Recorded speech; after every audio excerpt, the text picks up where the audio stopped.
C'est encore avec une très grande joie d'entrer dans votre foyer pour aujourd'hui. C'est l'ambassadeur de Yahushua, Elia, qui entre dans votre foyer concernant le Dieu d'Abraham. Est-ce qu'il est vraiment avec le Coran des musulmans ou bien avec le Sefer Torah juif? C'est ce que nous allons voir car nous irons au ciel des cieux chez le Dieu d'Abraham, celui qui a créé tous ces univers. Et si on veut voir le Créateur, et si vous voulez être sauvé, je vous ai toujours enseigné qu'il faut toujours chercher la vérité, écouter la vérité, et que personne ne se trompe plus par elle-même. Il y a déjà beaucoup de tromperies, il faut revenir vers la vérité, d'où l'objet de cet enseignement. Je réitère donc mes salutations pour vous tous. Je suis l'ambassadeur de Yahushua, Elia, qui entre dans votre foyer pour aujourd'hui dans le cadre de l'enseignement numéro 3 que nous allons suivre ensemble en ce moment pour aujourd'hui. Tout de suite, nous allons regarder dans ce cas où se trouve vraiment la vérité concernant ce Dieu d'Abraham, car il y a deux livres que nous voyons en ce moment.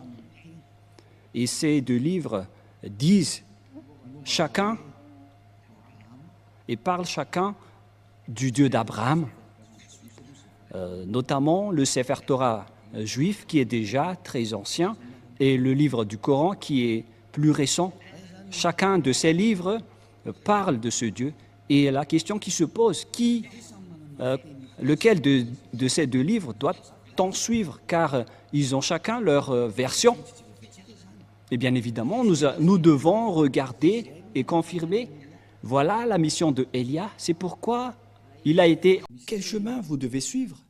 Car il y a deux versions de paroles maintenant qui parlent chacune du Dieu d'Abraham.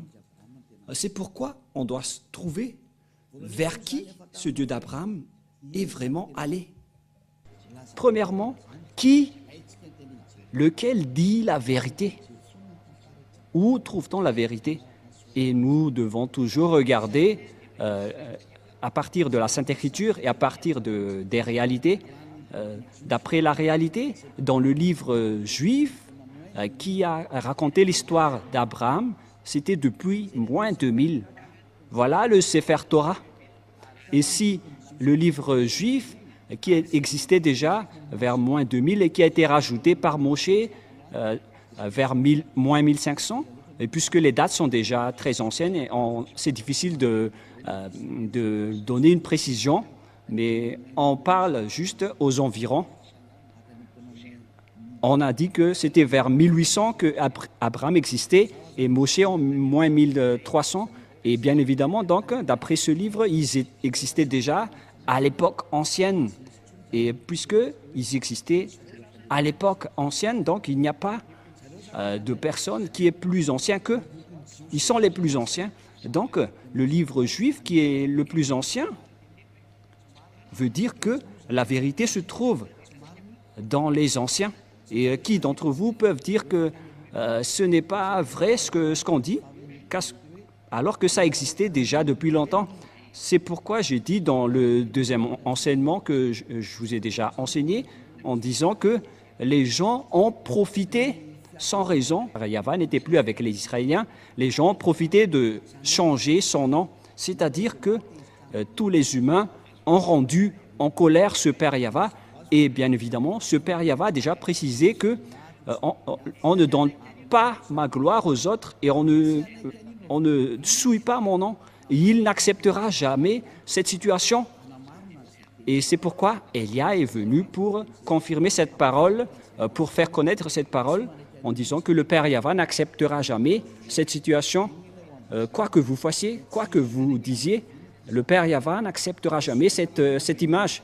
C'est à cause de cette image qu'il a anéanti les Israéliens. Et si ce blasphème de son nom revient toujours, et ça ne va plus être une grande punition, mais ça va être de l'anéantissement pour ceux qui l'ont blasphémé, car il a déjà exprimé la parole comme quoi on ne suit pas mon nom et on ne donne point ma gloire aux autres. Et si c'est Yahva, son nom, donc on ne doit plus le changer. Et où va-t-on trouver l'original? On doit regarder le Sefer Torah juif, car c'est là-dedans qu'on a trouvé son nom. Et celui qui prononce ce nom comme l'ambassadeur de Yahushua, Elia, qui représente le Dieu Yahva sur votre planète Terre. Il dit que ceux qui sont avec ce Dieu prêché par Elia sont ôtés du péché, qui ne pêchent point et qui deviennent des hommes parfaits. Et voilà l'objectif de ce vrai Dieu pour transformer une personne en une personne parfaite qui ne pêche point et qui ne fait plus aucun mal. Et voilà l'objectif, car on voit bien qu'il n'écoute jamais les pécheurs. Voilà de un. Mais je vais encore prouver à partir de la Sainte Écriture pour dire qu'il y a une ligne directive qui confirme cette situation. Et c'est pourquoi on prouve que ce Dieu est vrai, car son objectif, c'est de rendre une personne parfaite dans toute sa perfection. On parle d'une personne parfaite avec aucun problème, avec sa sainteté. Il s'agit d'une personne sainte, vraie et parfaite. Voilà l'objectif de ce Dieu d'Abraham, car c'est cette situation qu'il a rendue en guerre et en colère avec les gens. Et donc, si vous voulez le suivre, donc vous devez être parfaite. C'est une remarque qui est très logique, et parce que si vous avez envie d'être parfaite, et tout le monde a envie de cela, ce n'est pas encore une réflexion, mais ça existe déjà sur votre planète Terre, les personnes qui ne pêchent point. Et c'est Elia que vous voyez en ce moment qui est le premier parmi cette personne. Et ceux qui ont suivi Elia ont vraiment été ôtés du péché et ne pêchent point. Et tous les habitants de la terre reconnaissent cela en ce moment. Ce n'est pas un jeu ou une blague, mais c'est le fait de montrer le grand amour du Père Yahva. Cette parole est bien claire et cette image est aussi bien claire. Qu'est-ce que nous voulons vous faire passer en tant que message à ce sujet-là? Et donc, nous devons toujours suivre les images et vous faire connaître ce que vous devez faire. Et donc, si on va regarder le livre d'Islam ou bien le Coran qui n'existait qu'à partir de l'année plus 600, c'était tardivement que ça a été existé. Et bien évidemment, si ce livre est arrivé récent, c'est-à-dire qu'il est arrivé trop tard. Et donc, s'il y a quelque chose qui est dit à propos de ce Dieu d'Abraham, bien évidemment, nous devons rectifier toujours que c'est l'original qu'on doit se référer. Alors que, en plus de ça, ceux qui sont avec ce Dieu d'Abraham, qui a envoyé le dernier prophète, alors que le Père Yahva a dit que vous devez écouter les prophètes israéliens selon le Père Yahva dans le livre du Deutéronome 18:15. Voilà ce qui est dit. Vous devez écouter les prophètes israéliens. Nous allons aborder tous ces sujets avant de suivre la vérité. Nous allons voir dans le livre de Deutéronome 18:15, dans la Sainte Écriture juive que nous allons regarder. Si vous avez remarqué, je n'ai pas encore sorti le Nouveau Testament jusque-là. On a toujours utilisé l'Ancien Testament pour vous prouver que personne ne peut contester ce Dieu d'Abraham qui était avec les Israéliens. Deutéronome 18:15. Voilà ce qui est stipulé dedans.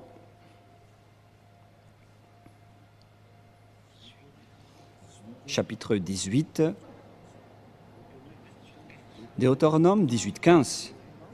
Tu susciteras du milieu de toi, d'entre tes frères, un prophète comme moi, que ton Dieu Yahva te suscitera. Vous l'écouterez.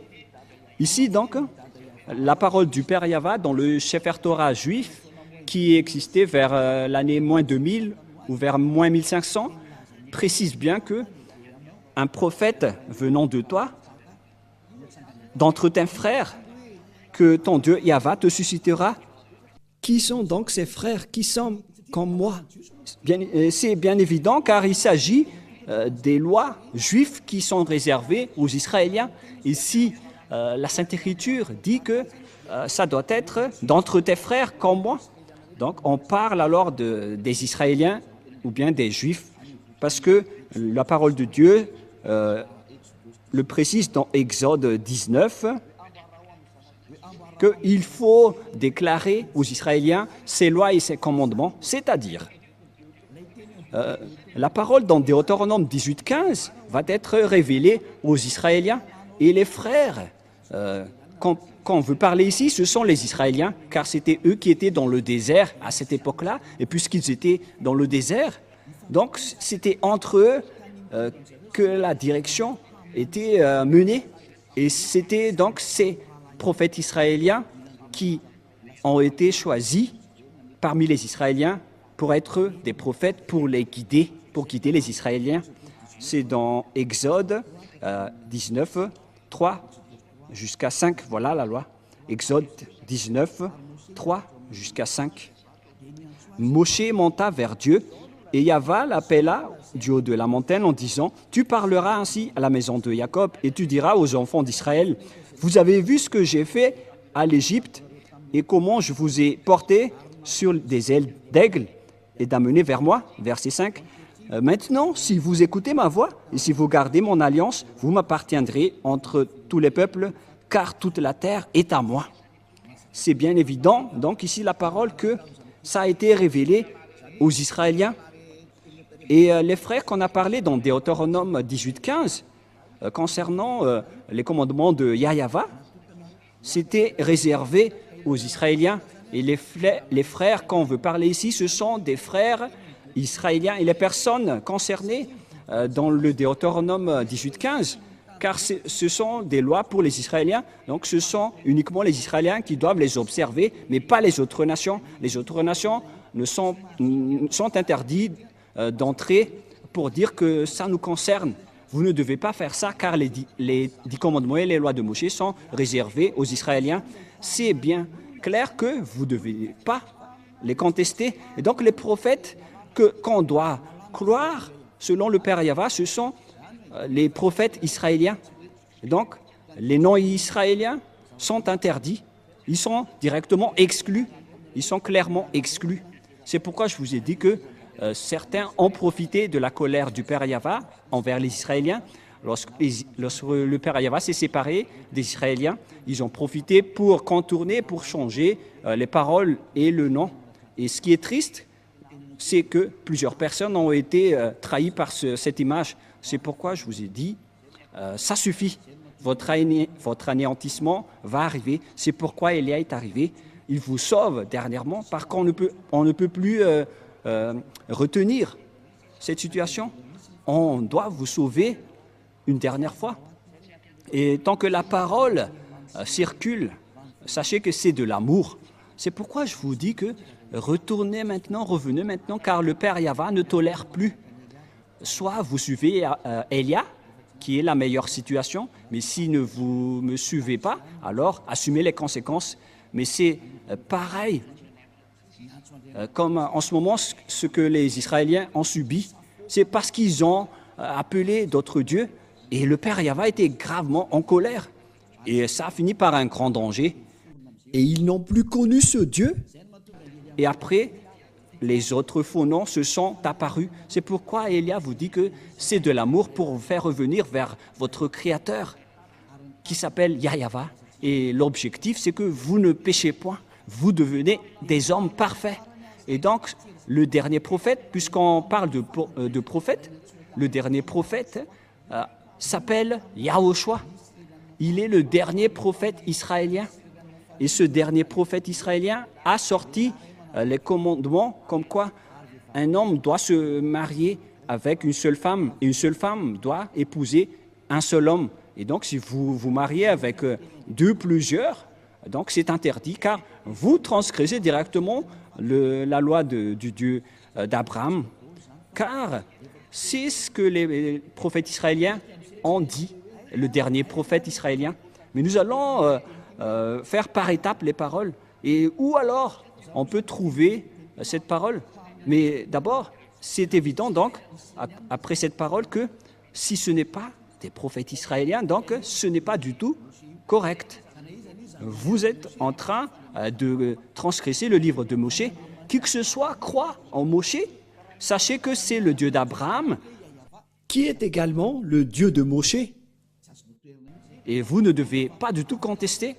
Et surtout, si les gens qui sont avec ce Dieu sont ôtés du péché et deviennent des hommes parfaits. Et comment vous allez encore contester cette parole? Il existe déjà des hommes parfaits sur cette planète Terre. Et pourquoi vous allez encore contester cela? Mais en fait, c'est de vous qu'on doit se méfier. Si vous allez encore oser contester cette bonté, si vous cherchez le meilleur, voici le meilleur.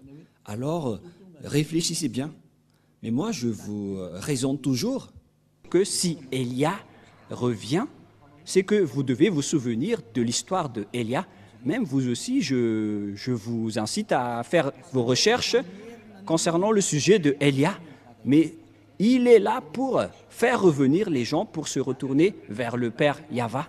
Voilà ma mission. Je ne fais que répéter ma mission ancienne pour montrer son amour. C'est ce monde entier qu'on veut faire revenir pour vous faire retourner auprès du Père Yahva. Et vous êtes concernés. Ce Dieu n'écoute pas les pécheurs, car les pécheurs vont être jetés en enfer. Si vous êtes des voleurs, des escrocs, des adultères, des alcooliques, des fumeurs, etc., vous allez finir en enfer. Voilà la réalité.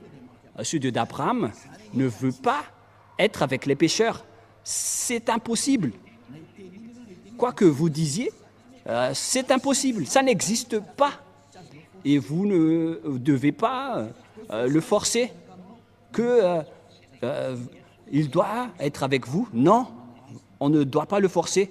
C'est vous qui êtes forcés de le suivre et de suivre ses paroles. Nous avons vu que les plus anciens, c'est le livre juif, et les personnes qui sont avec ce Dieu ne pêchent point. Nous avons toutes rempli les conditions. Donc, bien évidemment, le nom du vrai Dieu, c'est avec le Dieu qui rend les gens non pécheurs. Et le résultat, c'est que les gens deviennent des hommes parfaits. Et pourquoi vous allez encore rentrer en guerre avec ce Dieu?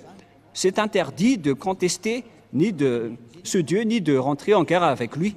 Alors réfléchissez et acceptez d'être sauvés. Et Élia se tourne vers tous les humains. Acceptez d'être sauvés. Suivez Élia maintenant pour aller au ciel des cieux, chez le Père Yahva. Deuxièmement, ce Père Yahva a précisé avec Abraham que c'est avec ta descendance que je vais bénir le monde entier et toutes les nations. Voilà la deuxième image, la prochaine image. Les humains vont être bénis à partir de la descendance d'Abraham. Où va se passer cette bénédiction? C'est avec quelle descendance? Et on doit toujours se référer au Sefer Torah qui est le plus ancien. On ne doit pas se référer au livre récent, car c'est évident que on a déjà vu l'original et il y a déjà l'ôtement du péché. Et donc c'est logique qu'on doit toujours se référer à l'original. Ce serait une grosse erreur de votre part si vous allez encore choisir le non original après avoir déjà vu l'original. Mais ça, c'est à cause de votre arrogance. Mais où est-ce que ça va vous mener? Qui va bénéficier de cela? Mais personne. Donc il faut se retourner vers le vrai salut. C'est ça qu'il faut toujours regarder. Et la fin des temps est déjà en cours en ce moment, avec l'accomplissement de toutes les paroles du Père Yahva, avec la guerre en Russie et en Ukraine, la guerre nucléaire qui est déjà très proche. C'est la preuve que la fin est déjà là. Alors que soyez conscients, revenez dans la vérité, ne courez plus vers votre perdition, car le temps est vraiment très proche.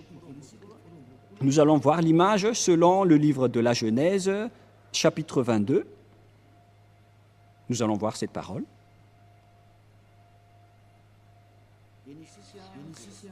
Genèse, nous allons voir un peu, chapitre 22, verset 18. Genèse, chapitre 22, verset 18.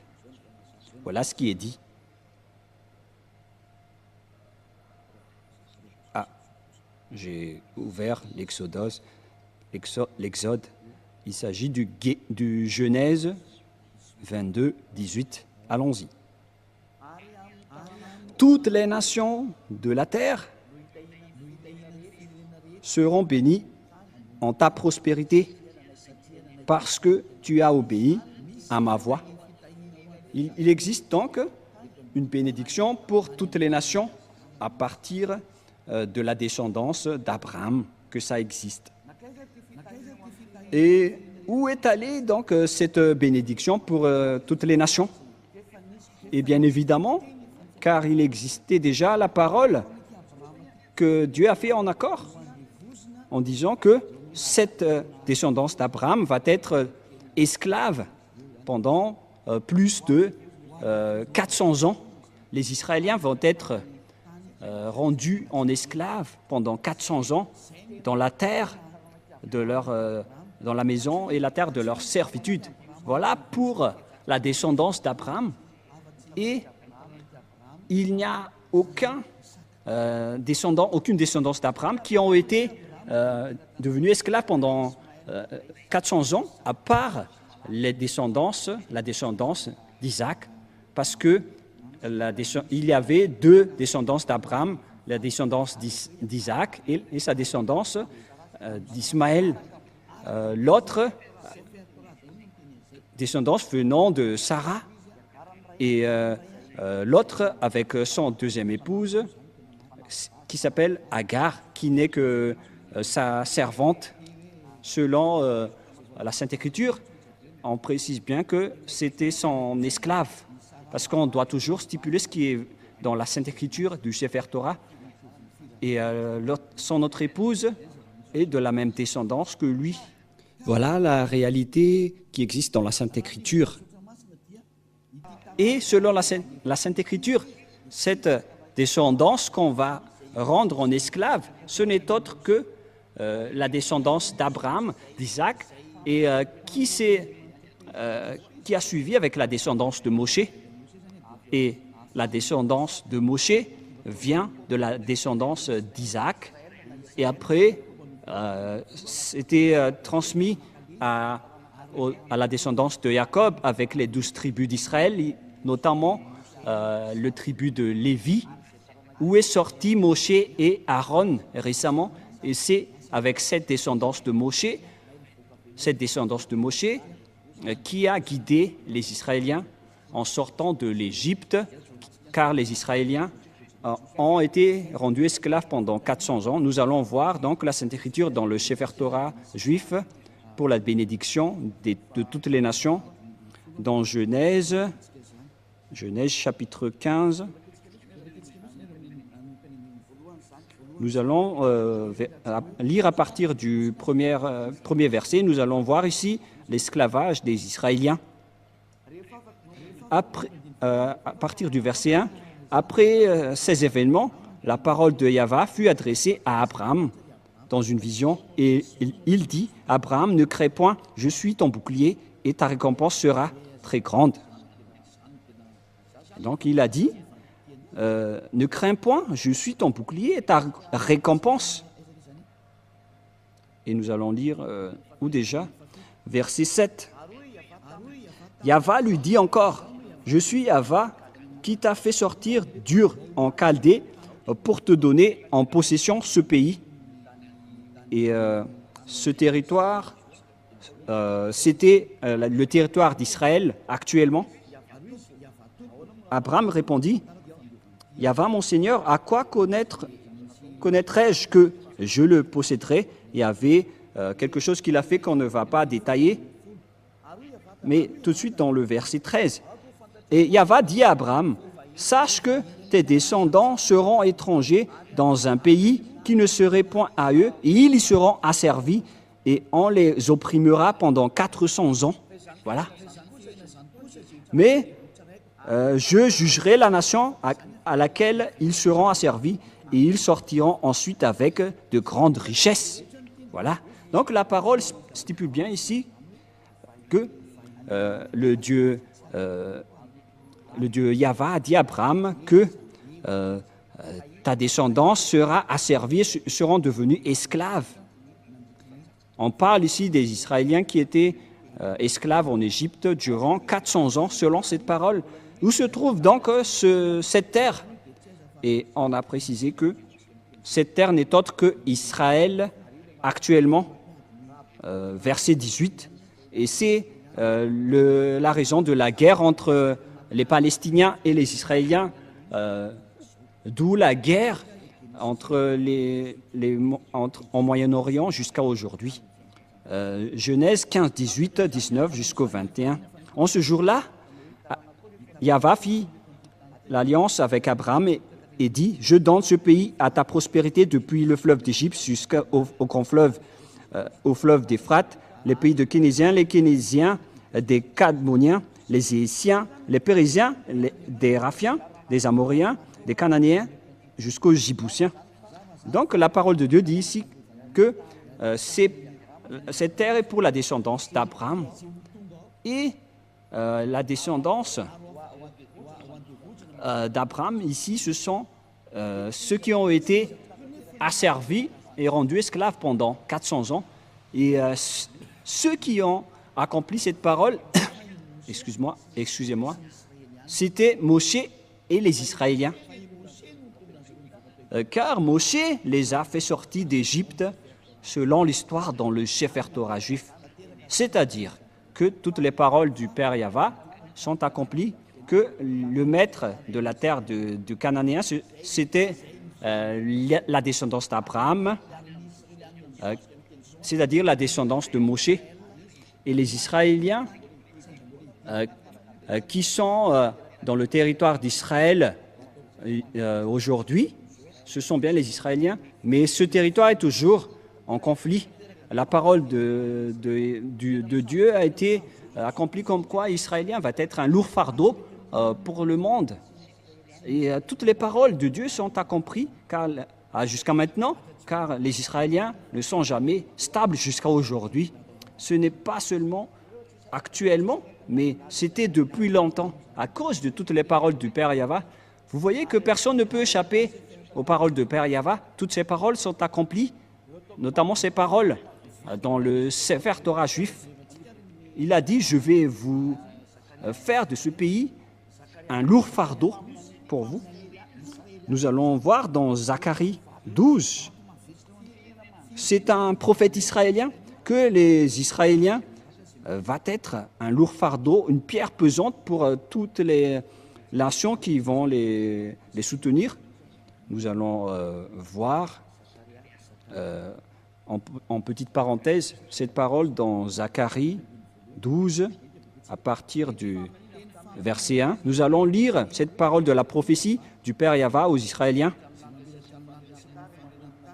Ainsi, Yahva parle, qui a étendu les cieux et fondé la terre, et qui a formé l'esprit de l'homme au-dedans de lui. Voici, je ferai de Jérusalem une coupe d'étourdissement pour tous les peuples d'alentour. On parle ici d'une coupe, car une coupe veut dire une coupe dangereuse et qui rend une personne étourdie ou ivre. Et aussi pour Juda, dans le siège de Jérusalem, c'est-à-dire que toutes les tribus d'Israéliens ont été frappées jusqu'aux tribus de Juda. Verset 3, en ce jour-là, je ferai de Jérusalem une pierre pesante pour tous les peuples. Tous ceux qui la soulèveront seront meurtris et toutes les nations de la terre s'assembleront pour contre elle. C'est un danger pour les Israéliens. Suite à cette parole des Israéliens, il va donc ne pas du tout jouer avec les Israéliens. C'est pire qui vont arriver aux Israéliens. Et donc, pour vous conscientiser, les Israéliens, il faut que vous reveniez, car vous ne connaissez plus le nom de ce Dieu. Parce que, puisque les noms ont changé, le nom de ce Dieu, le Père Yahva doit envoyer son envoyé du ciel des cieux pour faire revenir tout le monde entier. Parce que maintenant, c'est tout le monde entier qui est concerné, mais non plus uniquement les Israéliens. Donc, vous qui me voyez aujourd'hui, revenez tous. Et donc, nous voyons actuellement que tous les pays aux alentours d'Israël, dans le Moyen-Orient, on voit bien que Israël est devenu un problème. Une pierre pesante pour tous les peuples. Nous allons parler encore de ce sujet prochainement, mais voilà, donc avec cette image, on précise bien que personne ne peut contester la parole du Père Yahva, du Dieu d'Abraham. Toutes ces paroles doivent être accomplies. Et son nom, son vrai nom, c'est Yahva, un nom qui délivre du péché. Et nous allons voir donc la parole qui précise que c'est Moshe qui a accompli cette mission. C'est Moshe qui les a fait sortir d'Égypte, selon la Sainte Écriture que nous allons également voir. Nous allons donc voir les paroles qui disent que c'est Moshe qui les a fait sortir de là-bas. Et puisque c'est Moshe qui les avait sortir de là-bas, et tout est accompli concernant la parole qui dit qu'on va les faire sortir de leur maison de servitude, parce qu'ils ont été déjà esclaves depuis 400 ans. Et si on parle des Israéliens, c'est-à-dire que ce Dieu va bénir ce monde entier avec cette descendance. La bénédiction, donc, va suivre cette descendance qui a été asservie pendant 400 ans. Et c'était uniquement les Israéliens qui ont été asservis pendant 400 ans. Ce n'est pas les Chinois, les Malagasy, les Africains ni les Japonais qui ont été asservis. C'était les Israéliens qui ont été asservis ou rendus esclaves pendant 400 ans. Et nous allons voir cette parole selon la Sainte Écriture. Nous allons le chercher rapidement. C'est dans Exode que nous allons lire ensemble. Exode, chapitre 4, verset 19 jusqu'au verset 23. Exode 4. Exode 4, verset 19 jusqu'au verset 23. Nous allons aussi donc voir ici qui était vraiment asservi en Égypte. Et après, Moshe est entré en scène pour les sauver selon l'ordre du Père Yahva. Exode 4, 19 et 3. Yahva dit à Moshe en Médian, va, retourne en Égypte, parce qu'il n'était plus en Égypte à ce moment-là, car il a fui les Égyptiens et il s'est enfui vers le territoire de Madian. Va, retourne en Égypte, car tous ceux qui ont voulu à ta vie sont morts, car il a été persécuté par les Égyptiens.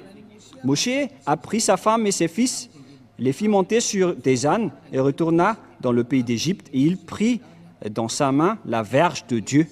Il a pris une verge dans sa main avec laquelle il a fait des miracles venant de Dieu. Voilà, verset 21. Yahva dit à Moshe, en partant pour retourner en Égypte, vois tous les prodiges que je mets en ta main, tu les feras devant Pharaon, et moi j'endurcirai son cœur, et il ne laisserait point d'aller le peuple. Tu diras à Pharaon, ainsi parle Yahva, Israël est mon fils aîné, mon premier-né. Je dis, laisse aller mon fils pour qu'il me serve. Si tu refuses de le laisser aller, voici, je ferai périr ton fils, ton premier-né. Voilà, donc ici, la parole précise bien que c'est Moshe qui a été envoyé pour faire sortir les Israéliens depuis l'Égypte. C'est confirmé alors que c'était eux qui ont été asservis en esclaves pendant 400 ans. Et donc, la descendance qui peut porter cette bénédiction de Dieu, selon le livre du Sefer Torah juif, qui est l'original, c'est la descendance d'Abraham, la descendance de Moshe. Et si vous croyez au Moshe, donc vous devez croire à cela, vous ne devez rien contester, puisque Moshe et Abraham ont appelé un seul Dieu, donc vous ne devez rien contester. Si vous niez Moshe, donc vous devez nier Abraham également, alors que personne ne peut nier Abraham.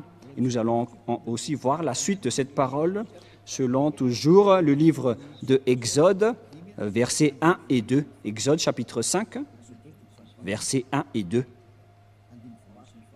Allons-y, nous allons lire.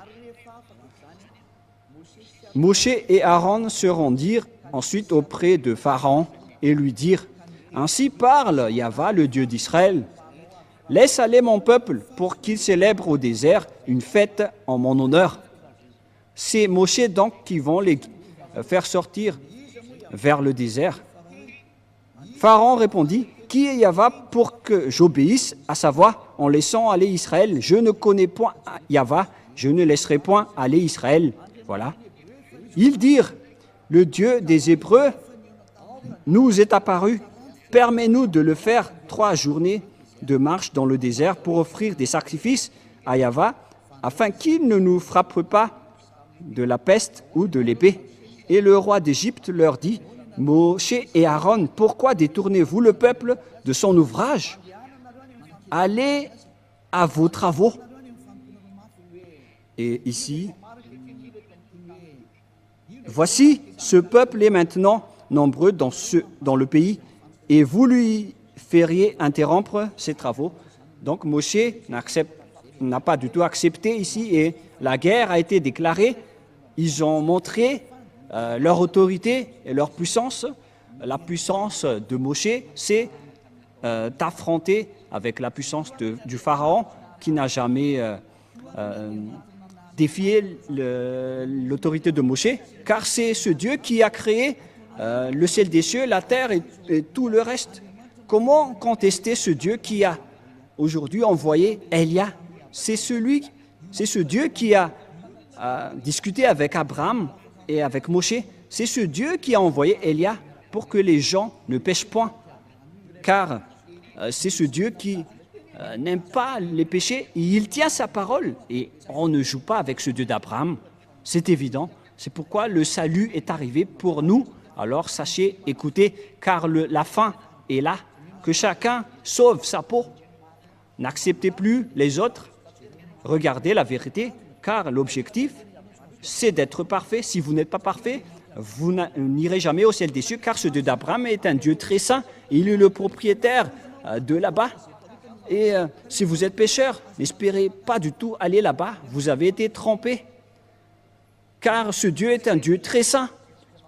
Et donc, si vous voulez le suivre, vous devez être ôté du péché. Aucune personne, ni aucun Dieu n'a jamais arrivé à délivrer du péché sur cette planète Terre. C'est lui seulement qui a réussi cela. Il est arrivé aujourd'hui pour vous sauver. Alors, sachez écouter la parole. Voilà donc la parole à ce sujet. Nous allons voir, est-ce que cette parole a été réelle ou pas? C'est bien, ça a été accompli. Et nous allons voir encore dans Exode chapitre 12. Nous allons voir dans Exode 12, où se trouve cette parole déjà.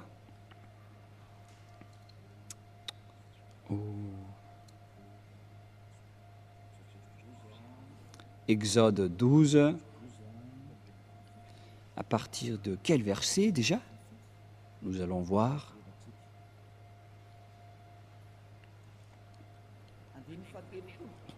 À partir du verset 30, nous allons lire Exode 12, verset 30.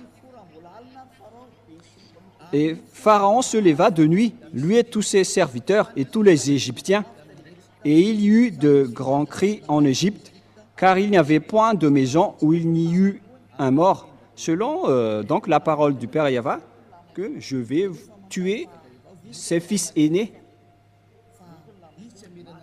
puisqu'il ne vous a pas laissé sortir, donc je vais tuer tous ses fils aînés. Et verset 31, dans la nuit même, Pharaon appela Moshe et Aaron et leur dit, « Levez-vous, sortez du milieu de mon peuple, vous et les enfants d'Israël, allez servir Yahva comme vous l'avez dit. » C'est dans le verset 31 et 32. Prenez vos brebis et vos bœufs.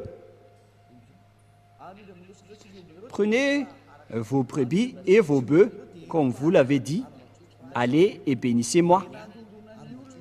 Et les Égyptiens pressaient le peuple et avaient hâte de le renvoyer du pays, car ils disaient, nous périrons tous. Verset 34. Le peuple emporta sa pâte avant qu'elle fût levée. Ils envelopperont les pétrins dans leurs vêtements et les mirent sur leurs épaules.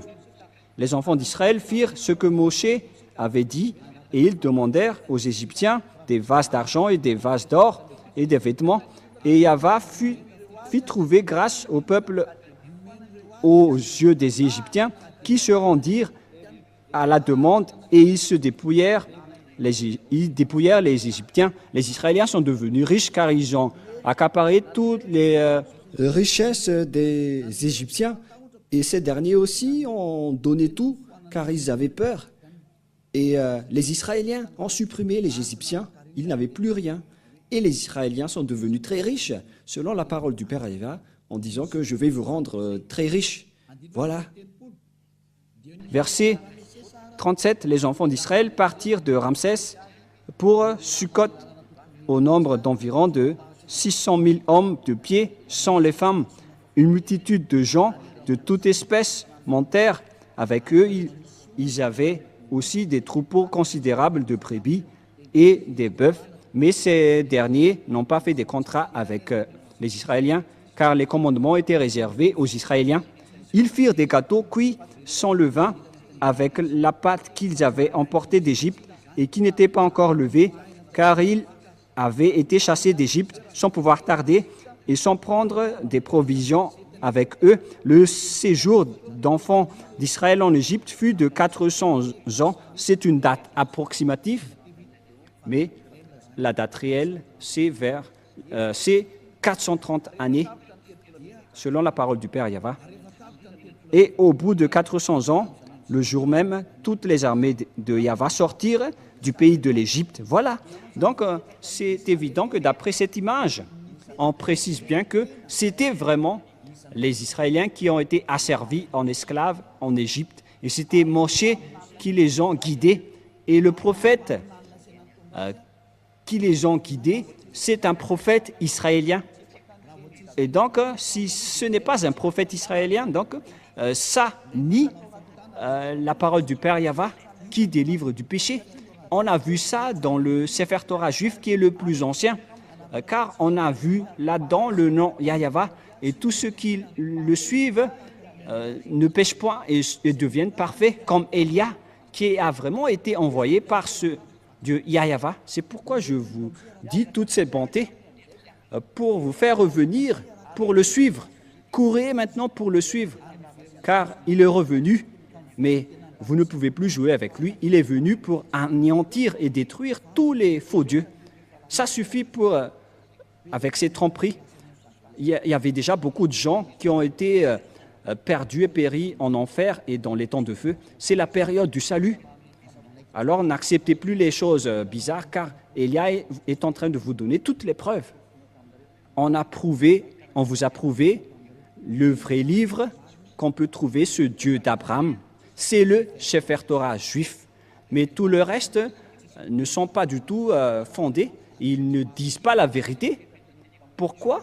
Car les conditions que je vous avais dit ne sont pas dedans. Notamment les descendants qui ont été asservis pendant 400 ans, c'était les Israéliens. Et les prophètes doivent être des prophètes israéliens. Et les descendants qui vont hériter de la terre des Cananéens, c'était également les Israéliens qui sont encore là jusqu'à maintenant. C'est bien évident, alors qu'on ne peut rien contester à ces paroles. Le Dieu d'Abraham, c'est Yahva qui est le vrai Dieu. Et c'est stipulé dans le Sefer Torah juif. Et là est arrivé pour vous dire de suivre cette parole. Mais ce qui est triste, c'est que ce sont les Israéliens qui sont les propriétaires de cette parole, qui ont osé piétiner cette parole du Père Yahva. C'est pourquoi on les a exclus. Et jusqu'à maintenant, ils n'ont plus la force de tenir cette parole. Dieu les a abandonnés. Et c'est pourquoi on a envoyé Élia pour faire revenir tout le monde, pour dire que le Dieu d'Abraham, Yahweh, est immortel. Et sa parole aussi est immortelle. Et le moment est revenu, est arrivé aujourd'hui pour faire revenir toutes les personnes auprès de ce Dieu Père Yahweh. Et tous ceux qui sont avec lui sont ôtés du péché et deviennent des personnes parfaites. Et d'ailleurs, la dernière parole du dernier prophète israélien, qui est Yahushua, il a dit que un homme doit se marier avec une seule femme. Mais si vous êtes polygame, si vous vous mariez avec plus d'une personne, ce n'est pas juste. Et c'était ça, avec ça aussi que ce Dieu a créé les humains depuis le livre de Genèse, de la Genèse. C'est un homme pour une seule femme. Sinon, vous ne serez pas du tout parfait. Et tout ça, on vous montre pour démontrer la vérité. Si vous êtes vraiment avec ce Dieu d'Abraham, sachez qu'il ne fait pas du tout souffrir les personnes. Par exemple, pour vous les polygames, vous ne pensez pas que l'autre femme ne va pas être triste, mais ce n'est pas du tout juste. C'est pourquoi un homme doit être marié avec une seule femme et l'amour doit être équitable avec ce Dieu d'Abraham. Il ne fait pas de favoritisme. Ce n'est pas que vous allez juste penser à vous-même et vous ne pensez pas aux autres. Voilà, être avec ce Dieu d'Abraham. Par exemple, pour vous les adultères, mais vous n'avez pas honte de pratiquer l'adultère? Parce que le fait de se marier avec les femmes des autres, c'est de l'adultère, alors que c'est vraiment nombreux aujourd'hui. Tous ces genres d'images montrent que vous n'êtes pas parfaite.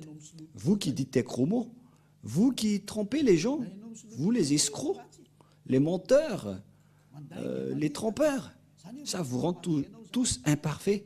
Mais les gens avec Élia ne font plus cela. Ils sont devenus parfaits. C'est pourquoi cette révélation, si on veut vous sauver, c'est pour que vous soyez parfaits. Mais qui peut détester cela? Mais c'est ça qui est avec Élia. Vous devenez parfait. Et en fait, c'est déjà réel. Ce n'est pas qu'on est en train de vous le montrer, mais tout le monde vit cela. Et cette image est vraiment merveilleuse. Et c'est pour ça qu'on vous incite tous. Et nous allons encore voir pour la prochaine fois, pour la suite de l'enseignement, que nous allons encore voir, pour vous prouver et pour vous demander de revenir vers le vrai Dieu, le Dieu d'Abraham, qui s'appelle Yahweh. Et il faut écouter la parole des prophètes israéliens, sinon vous ne serez jamais dans la ligne de la vérité. Vous ne serez jamais là-bas. Vous serez toujours hors sujet. Alors, le rôle de Élia, c'est de vous faire revenir pour que tout le monde entier soit sauvé, car les anéantisseurs sont déjà en cours. Ils travaillent déjà. Ils sont en train de détruire. C'est pourquoi on vous appelle tous, car vous ne pouvez pas contrer cette chose. Ils sont déjà là. Ils attendent juste l'ordre de Élia, alors que leurs travaux sont également déjà aussi en cours. Alors que chacun réfléchisse, c'est l'heure du salut. Élia sauve tout le monde avant votre anéantissement. Et si vous allez dire, comment est-ce possible? On verra avec l'histoire. Parce que toutes les paroles sont accomplies. Suivez l'histoire des Ukrainiens et des Russes. Je vous ai déjà appris que 2/3 de la population mondiale vont mourir et on verra la suite.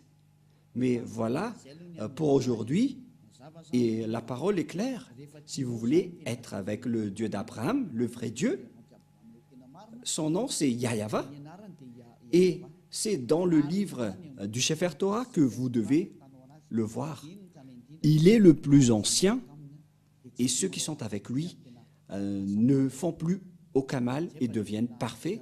Et donc, voilà, à vous de choisir, de suivre ce Dieu d'Abraham et suivez Élia à partir de maintenant. Élia est là pour vous sauver, pour vous porter secours, pour que vous deveniez des hommes parfaits et vous n'aurez plus rien à craindre concernant la vie éternelle, car c'est la vie éternelle, c'est d'aller vers le Dieu d'Abraham qui s'appelle Yahweh. Nous allons prier ensemble. Merci beaucoup, Père Yahweh, car c'est toi qui m'as envoyé et j'ai accompli tous tes travaux et je vais encore continuer pour que cette parole soit le salut pour le monde entier, pour vraiment les porter secours, pour qu'ils deviennent des hommes parfaits, car c'est la raison pour laquelle tu les as sauvés.